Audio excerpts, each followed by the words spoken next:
Hi everyone, Anna with Boxing Circle here. Today I'm in San Diego, California at 12 Rounds Boxing Academy.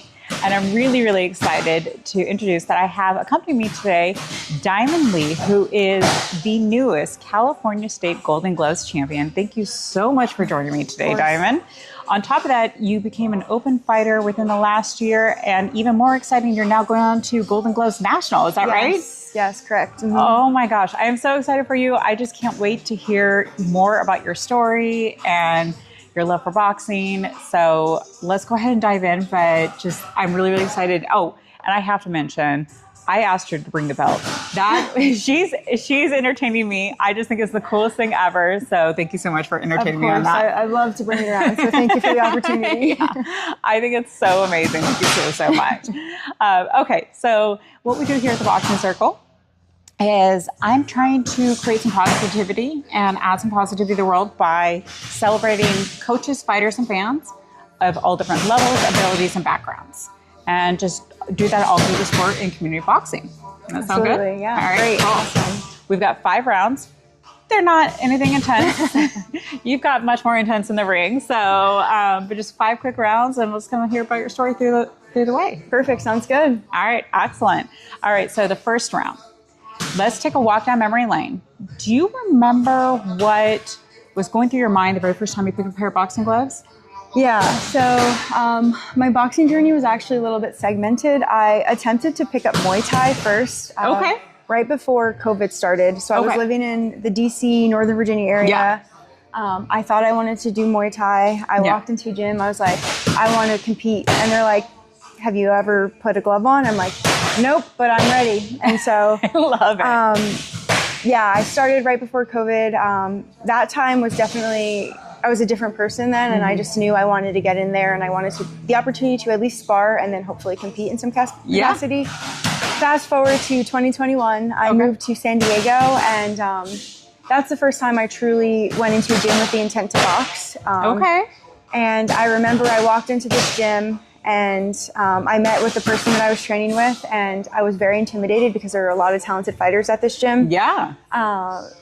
There was classes going on, there was bag work happening, and I remember I saw a younger girl in there, and her footwork was phenomenal. She was moving around, and I was like, oh, I'm not sure I look like that. Yeah. But fast forward, I guess it's been almost 5 years now, and I feel like some people see me that way in the gym. So yeah. I love this. Oh, this is great. Especially just like seeing, someone else that you're like looking up to in that space. And then you're like, wait a second.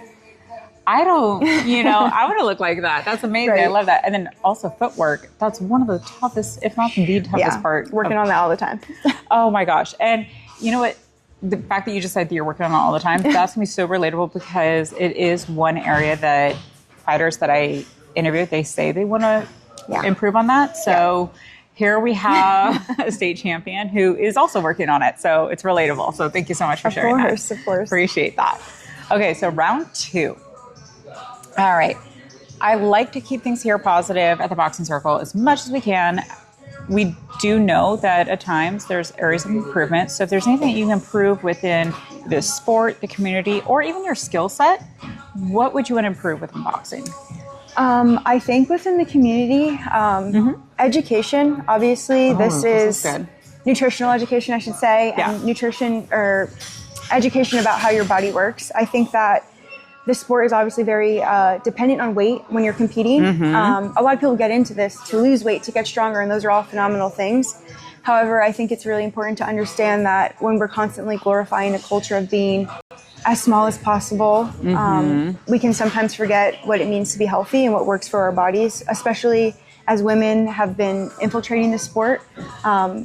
We can be just as tough as the guys. I've seen it time and time again. Yep. However, we are biologically different, and I think we need to be very mindful of our hormonal cycle, our menstrual cycle, and keeping ourselves healthy while still being competitive. I think that's really important. So absolutely, I agree wholeheartedly on that.